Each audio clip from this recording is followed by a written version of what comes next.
वचन दिले तू मला ह्या मालिकेच्या पुढील काही येणाऱ्या भागांचे अपडेट जाणून घेऊया आपल्या आजच्या या व्हिडिओमध्ये.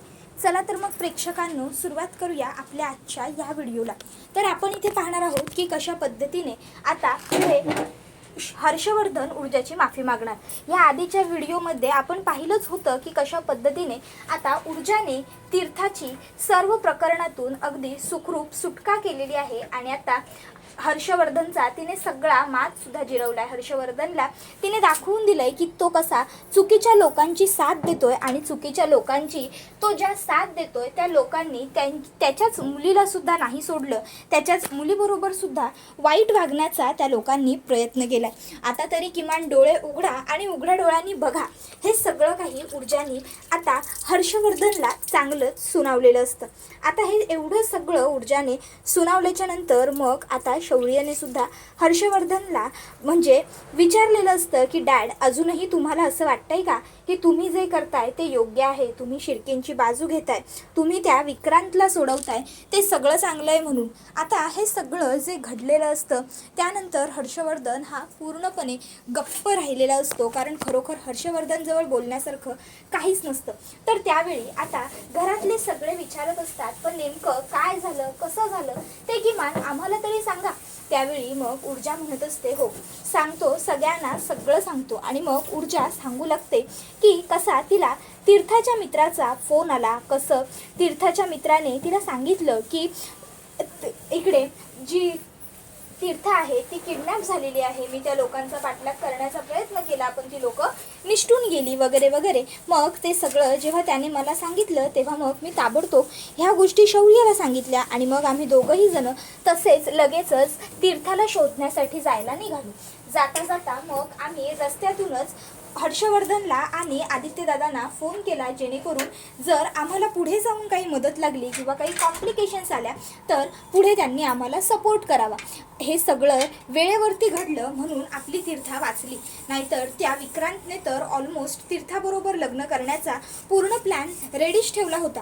तुम्हाला माहिती आहे आजी, तिथे सगळं त्याने तयार करून ठेवलं होतं, म्हणजे अगदी लग्नाचा मंडप घातला नव्हता फक्त, बाकी सगळं गुरुजी मंगलाष्टका म्हणण्यासाठी, त्याचबरोबर मंगळसूत्र, साखरपुड्याच्या अंगठ्या वगैरे सगळं.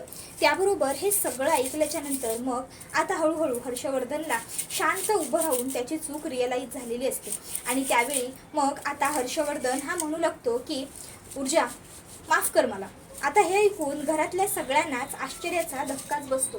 हर्षवर्धन येतो आणि ऊर्जाच्या समोर उभा राहतो आणि मान खाली घालून ऊर्जाला म्हणू लागतो, हो तू जे ऐकलंस मी तेच म्हणालो. ऊर्जा माफ कर मला, चुकलं माझं, मी चुकीच्या लोकांची साथ दिली. खरं सांगायचं झालं तर मी आणि शिर्के आम्ही लहानपणापासूनचे खूप चांगले मित्र. आम्ही एका कॉलेजला होतो. पुढे शिर्केंनी MLA बनणं चॉईस केलं आणि मी कायद्याचं प्रशिक्षण घेणं सुरू केलं. कालांतराने आम्ही फॅमिली फ्रेंड्स असल्यामुळे मुलांची लग्न ठरवली. त्यावेळी मला माहीत नव्हतं की हा विक्रांत कसा मुलगा येतो. त्यावेळी मग आईसाहेब म्हणतात, हर्षवर्धन तू माणसं ओळखण्यात नेहमीच चुकत असतोस, ऊर्जाला ओळखण्यात सुद्धा तू खूप मोठी चूक केलीच आहेस, तू खूप मोठी गल्लत केलीस ऊर्जाला ओळखताना. पण बघ, ज्या ऊर्जाला तू घरामध्ये सून म्हणून घेणं नाकारत होतास, आज त्याच ऊर्जाने केवढं मोठं काम केलं. आज ऊर्जा होती म्हणून तीर्थ आहे. जर ऊर्जा शौर्याची बायको नसती तर तिचा तो मित्र गौरव त्याने कोणाला कॉन्टॅक्ट केला असता. त्याने आपल्याला कॉन्टॅक्ट करताना त्याच्या मनात हा विचार आलाच असता ना की मी तीर्थाच्या घरच्यांना काय सांगू, मी कोण आहे, काय आहे. मग पण त्याच्याकडे ऊर्जाचा कॉन्टॅक्ट होता म्हणून त्याने ऊर्जाला फोन केला, कारण त्याला ठाऊक होतं की ऊर्जा पॅनिक न होता शांतपणे सगळं व्यवस्थित त्याचं ऐकून घेईल, त्याला समजून घेईल. हर्षवर्धन, प्रत्येक वेळी माणूस ओळखताना तू जी घाई करतोस ना ती करणं जर तू बंद केलंस तर तू माणसं ओळखण्यात चुकणार नाहीस असं मला तरी वाटतं. नाही, आजपर्यंत तू खूप गोष्टी केल्यास, तू खूप केसेस लढलास, काही केसेस तर तू चुकीच्या पद्धतीनेही लढलास. जिंकण्यासाठी तू कुठल्याही थराला गेलास, सगळं मला माहिती आहे. पण आज तुला एक गोष्ट सांगू, आज खरं तर तीर्थाबरोबर जे काही घडलं ना ते तुला सगळ्याची शिक्षा म्हणून देवाने घडवलं. अर्थात तीर्थाचं नशीब चांगलं होतं आणि तीर्था निष्पाप होती म्हणून तीर्थाबरोबर काहीही चुकीचं किंवा काहीही वाईट घडलं नाही. त्याबरोबर मग ऊर्जा म्हणत असते, बाबा माफ करा, नाही म्हणजे मी तीर्थाची मदत केली ते सगळं फक्त मी माझं कर्तव्य म्हणून केलं. पण तरीही आज तुम्हाला एक प्रश्न विचारावासा वाटतोय म्हणून विचारते. अजूनही तुम्हाला असंच वाटतंय का की तुम्ही त्या विक्रांतची साथ देऊन जे करताय ते बरोबर आहे? आज जर मी पद्माला न्याय मिळवून देत असताना तुम्ही माझे सासरे म्हणून, वडीलधारे म्हणून सत्याच्या म्हणजे माझ्या बाजूने लढला असतात, माझ्या बाजूने उभे राहिला असतात, तर कदाचित तीर्थावर ही वेळ आली नसती. कारण विक्रांत आधीच जेलमध्ये असता. तर ऊर्जाचं हे जे म्हणणं असतं ते विजयाला पटलेलं असतं आणि विजयाला आता विक्रांत किती नीच आणि नालायक आहे हेही कळून चुकलेलं असतं. आणि ऊर्जाला नाकारून ती स्वतः किती मोठी चूक करत होती हेही तिच्या लक्षात आलेलं असतं. मग विजया सुद्धा ऊर्जाची माफी मागते. ती ऊर्जाला म्हणते, ऊर्जा, यांनी जितकं तुला नाकारलं तितकं किंबहुना त्यापेक्षाही कितीतरी पटींनी जास्त मी सुद्धा तुला नाकारलं. मी तर तुला त्रासही दिलाय थोड्याफार प्रमाणावरती. ऊर्जा, जमलं तर मला माफ कर. आणि मग विजया ऊर्जासमोर हात जोडते आणि म्हणू लागते, आज खरं तर माझ्या मुलीला वाचवण्यामध्ये तुझा खूप मोठा वाटा आहे. वाटा कसला? आज माझ्या मुलीला तूच वाचवून आणलंयस परत मृत्यूच्या दारातून. तो विक्रांत शिर्के खरोखर खूप नीच आहे. खरं तर मला तीर्थाचं लग्न त्या विक्रांत बरोबर लावून द्यायचं नव्हतंच, पण आता तर मी त्या विक्रांतला माझ्या मुलीच्या आसपास सुद्धा भटकू देणार नाहीये. आता इकडे विजया जेव्हा ऊर्जाबरोबर एवढं चांगलं बोलते तेव्हा इकडे दिव्याचे डोळे उघडेच्या उघडेच राहतात. दिव्या विचार करते, बाप रे, चक्क सासूबाई ऊर्जाच्या बाजूने एवढं बोलतायत. मी स्वप्न तर बघत नाहीये ना? नाही, खरंच आहे हे सगळं. अरे रे रे रे देवा, म्हणजे संपूर्ण जहागीरदार कुटुंब ऊर्जाने खिशात घातलंय तीर्थाला वाचवून. आता फक्त घरामध्ये ऊर्जासाठीच कौतुक, ऊर्जाची वाहवाई आणि मला काहीही नाही. आता मला फक्त सगळ्यांचे टोमणे ऐकून घ्यावे लागणार. आता ऊर्जाला सून म्हणून मान. तसंही आधीपासून मला ह्या घरात फारशी काही किंमत नव्हतीच, पण आता ह्या ऊर्जामुळे माझी किंमत आणखीनच शून्य झाली. आणि मग आता दिव्याच्या समोर तिला चित्र दिसू लागतं की ऊर्जा तिच्यावरती हुकूमत सोडत आहे. आणि ती जेव्हा ऊर्जाला उलट बोलायला जाते की मी तुझ्यापेक्षा मोठी आहे, मी तुझी मोठी बहीण आहे, मोठी जाव आहे, त्यावेळी घरातले सगळेजण तिलाच दोष देतात आणि म्हणतात की तू गप्प बस, तुला काही अक्कल नाही आहे, ती हुशार आहे. आता हे सगळं चित्र दिव्याच्या डोळ्यासमोर फिरू लागल्यावर दिव्या तर चांगलीच हादरते. तर दुसऱ्या बाजूला शौर्य हा आता म्हणत असतो, मी म्हटलं होतं ना तुम्हा सगळ्यांना, एक दिवस तुम्ही सगळे स्वतःहून ऊर्जाला ह्या घरची सून म्हणून स्वीकाराल. तुम्ही सगळे ऊर्जाचं कौतुक कराल. आणि बघा, मी जे म्हटलं होतं ते आज सत्यात उतरलं. आज तुम्ही सगळेजण ऊर्जाचं कौतुक करताय. आज तुम्ही सगळेजण ऊर्जाचं आवडीने नाव घेताय. आणि राहिला प्रश्न तीर्थाच्या बाबतीत जे काही झालं याचा. तर डॅड, जर बघायला गेलं ना तर तीर्थाच्या बाबतीत जे झालं त्याला कुठेतरी जाऊन तुम्ही जबाबदार आहात. तुम्ही म्हणालात तुम्ही आणि शिर्के लहानपणापासूनचे खूप चांगले मित्र होतात, एका कॉलेजला होतात, फॅमिली फ्रेंड्स वगैरे वगैरे, सो अँड सो. नाही, सगळं मला मान्य आहे, बरोबर आहे. पण डॅड, एकदा आपण आपल्या मुलीचं लग्न लावून देतोय, तो मुलगा नेमका कोण आहे, कसा आहे, त्याचं वागणं, त्याचं स्वतःचं इंटरनल बॅकग्राऊंड काय आहे हे तुम्हाला चेक करावंसं नाही वाटलं? तुमच्या मित्राचा मुलगा म्हणून तुम्ही तीर्थाचं लग्न त्याच्याबरोबर लावून द्यायचं ठरवलं? डॅड, ह्याला अर्थ आहे का? जेव्हा शिर्केंनी त्यांच्या मुलीचं लग्न माझ्याबरोबर ठरवलं तेव्हा शिर्केंनी माझं बॅकग्राऊंड चेक केलं. तुम्ही तीर्थाचं लग्न ठरवलं, पण तुम्ही विचार केलात की विक्रांत काय करतो, तो पैसे किती कमवतो? नाही. शिर्केंनी त्यांच्या मुलीचं लग्न माझ्याबरोबर ठरवलं होतं, पण त्यांनी विचार केला की मी वकील आहे, माझ्या वडिलांची एवढी मोठी फर्म आहे, म्हणजे जरी मला काम नाही मिळालं तरी सुद्धा वडिलांची एवढी प्रॉपर्टी असल्यामुळे त्यांची मुलगी उपाशी राहणार नाही. तुम्ही असा विचार केला होतात का डॅड? तुम्ही विक्रांतचं कर्तृत्व चेक केलं होतं का?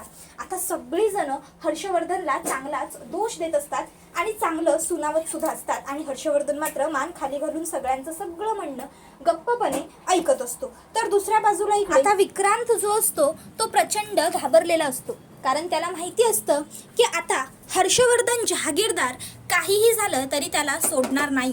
तो कुठल्याही कानाकोपऱ्यात जाऊन लपला तरीही हर्षवर्धन जहागीरदार त्याला शोधून काढणार आणि त्याला चांगली शिक्षासुद्धा मिळवून देणार. त्यामुळे मग मात्र आता इकडे विक्रांतला कुठे जाऊ आणि कुठे लपू, कुठे पळू असं झालेलं असतं. मग विक्रांत आता कोणालाही काहीही न इन्फॉर्म करता, कोणाला काहीही न सांगता थेट त्यांच्या एका पनवेलच्या फार्म हाऊसवरती जायचं ठरवतो. तो थेट तिकडे निघून जातो आणि जाताना मित्रांना वगैरे सांगून जातो की मी पनवेलच्या फार्म हाऊसवरती जातोय, ही गोष्ट कोणालाही कळता कामा नये. मी कुठे आहे, काय करतोय, काहीच नाही. पप्पांना सुद्धा नाही, कारण जरी त्यांना कळलं ना तर ते सुद्धा मला सोडणार नाही. मी जी काही करामत करून ठेवली आहे ना त्यानंतर सगळी वाट लागेल. पण हे सगळं जे घडलं आहे ना ते त्या ॲडव्होकेट ऊर्जा शिंदेमुळे. तिला काय गरज होती शहाणपणा करायची, नको त्यावेळी बरोबर त्या ठिकाणी पोहोचायची. मला ना कळत नाही नक्की ह्या बाईचं माझ्याबरोबर काय वैर आहे, कुठल्या जन्माचं शत्रुत्व ही माझ्याबरोबर काढते. बरोबर हिला कसं कळालं की मी तिकडेच चाललोय, काय मला समजत नाही आहे. असं भेटू नंतर रे मित्रांनो, एवढं बोलून विक्रांत तर ताबडतोब शहराबाहेर पडतो. तर आता हे सगळं जे घडलेलं असतं ते इकडनं तिकडनं आमदार दिग्विजय शिर्केंच्या पण कानावरती पडतं. आता आपल्या मुलाने हा जो काही नको तो पराक्रम मांडून ठेवलेला आहे हा कळल्याच्या नंतर विक्रांतमुळे आता शिर्केंना पुन्हा टेन्शन येतं. शिर्के आता खूप भडकलेले असतात विक्रांतवरती. ते म्हणत असतात, अरे हा मुलगा एक नाही झालं की दुसरा पराक्रम का करून ठेवत असतो. ह्याला किती वेळा सांगितलं की काहीही करू नको, शांत राहा, काहीही करू नको, शांत राहा. पण ह्याने चक्क त्या मुलीला पळवून नेऊन तिच्याबरोबर लग्न करण्याचा घाट घातला. आता मी विक्रांतला सोडणार नाही असं म्हणत ते विक्रांतला फोन करू लागतात. पण आता इकडे विक्रांतने आधीच शिताफीने फोन वगैरे सगळं काही बंद करून ठेवलेलं असतं. त्यामुळे आता त्याच्या फोनवरती शिर्के फोन लावत असतात पण फोनसुद्धा जात नसतात. आता मात्र शिर्के म्हणतात, नीच हलकट नालायक मुलगा आहे हा एक नंबरचा. माहीत होतं याला की मी फोन करणार म्हणून याने जाणून बुजून फोनसुद्धा बंद करून ठेवला. पण किती दिवस चालणार आहे हे सगळं याचं वागणं. आत्ता फोन बंद करून ठेवला पण पुढे कधी ना कधी तर याला फोन चालू करावा लागणारच आहे ना. तेव्हा बघतो ना मी कुठपर्यंत बापापासून लपून राहतोय ते. काहीतरी करायचं आणि निस्तरायला बापाच्या जीवावर टाकून कायमस्वरूपी निघून जायचं, ही या मुलाची सवय कधी जाणार आहे ना मला खरंच कळतच नाही. तर दुसऱ्या बाजूला इकडे हर्षवर्धन जहागीरदारांच्या मुलीकडे ज्याने कुणी वाकड्या नजरेने पाहायची हिंमत केली आहे त्याला मी सोडणार नाही. नाही जर त्या विक्रांतला आयुष्यभर तुरुंगात खडे फोडायला पाठवली तर माझं सुद्धा नाव हर्षवर्धन जहागीरदार नाही असं इकडे हर्षवर्धन म्हणत असतो. तो म्हणत असतो, आतापर्यंत त्या दिग्विजय शिर्केनी आणि त्या विक्रांत शिर्केनी पाहिला तो माझ्यातला वकील, पण आता माझ्यातला बाप बघतील ते दोघं जण. त्यांनी माझ्या मुलीच्या बाबतीत हे जे काही केलंय ना ते सगळं करून त्यांनी स्वतःवरती खूपच मोठं संकट ओढावून घेतलंय. सोडणार नाही मी त्या दोघांना पण. त्याबरोबर आता लगेचच इकडे त्याला विचारतात की म्हणजे नेमकं तू काय करणार आहेस. त्यावेळी मग हर्षवर्धन कोणाला काहीच सांगत नाही. तो म्हणतो, मी काय करणार आहे आणि काय नाही हे सगळ्यांना वेळ आल्यावर कळेलच. त्या शिर्केंना दाखवून देईन की त्यांनी किती मोठी चूक केली आहे. चूक नाही, गुन्हा. त्यांनी किती मोठा गुन्हा केला आहे या हर्षवर्धन जहागीरदारांच्या मुलीला हात लावून. त्याबरोबर आता इकडे हर्षवर्धन हे असं बडबडत असतो ते बघून सगळ्यांनाच खूप मोठा धक्का बसतो. हर्षवर्धन नेमकं काय करणार हा प्रश्न सगळ्यांच्या मनात पडलेला असतो. तर इकडे हर्षवर्धन म्हणत असतो, सोडणार नाही मी तुम्हाला विक्रांत शिर्के आणि दिग्विजय शिर्के. आणि मग आता इकडे विजया ही म्हणत असते, फक्त म्हणू नका, करूनही दाखवा. तीर्थाचं लग्न मी त्या विक्रांतबरोबर होऊ देणार नाही असं सतत म्हणत होतात. पण शेवटी बघितलंत ना काय झालं ते. त्या विक्रांतने माझ्या तीर्थाला किडनॅप करून नेण्याची हिंमत केली, मजल दाखवली आणि तरीसुद्धा तुम्ही काहीच केलं नव्हतं. ऊर्जा होती म्हणून आज तीर्था वाचली. जर ऊर्जा नसती ना तर तीर्थाचं काय झालं, ती कुठे गेली आपल्याला कळलंसुद्धा नसतं. तोपर्यंत त्या विक्रांतने तिच्याबरोबर लग्न करून तिला स्वतःच्या घरी सून म्हणून सुद्धा नेली असती. लग्न झाल्याच्या नंतर आपण काय करू शकलो असतो सांगा ना, काय करू शकलो असतो. किंवा आपण काही केलं जरी असतं, तीर्थाला आपल्या घरी परत आणलं असतं तरीसुद्धा बट्टा लागलाच असता ना तिच्या नावाला. तीर्था विक्रांत शिर्के, शी बोलायला पण घाण वाटते पण ते नाव लागलंच असतं ना तिच्या नावाजवळ. त्याच्यानंतर कुणी तिच्याकडे आत्ता ज्या नजरेने बघेल त्या नजरेने पाहिलं असतं का? तेव्हा तिच्याकडे एक नवऱ्याने सोडलेली बायको म्हणूनच पाहिलं गेलं असतं ना. हे बघा, मी तुम्हाला शेवटचं सांगते, तुमच्या राजकारणापायी माझ्या लेकरांचा, माझ्या घराचा खेळ खंडोबा झाला ना तर सोडणार नाही मी तुम्हाला. हे सगळं बोलताना विजया खूप जास्त भडकलेली असते आणि तिचा राग हा तिच्या बोलण्यातून जाणवत असतो. त्यावेळी मग हर्षवर्धनला झापून विजया ऊर्जाचे सुद्धा आभार मानते आणि आज पुन्हा एकदा तुझे खूप खूप उपकार झालेत, मी आयुष्यात कधीच विसरू शकणार नाही तुला, असं म्हणत ती तिच्यासमोर हात जोडते आणि हा व्हिडिओ इथेच संपतो. धन्यवाद.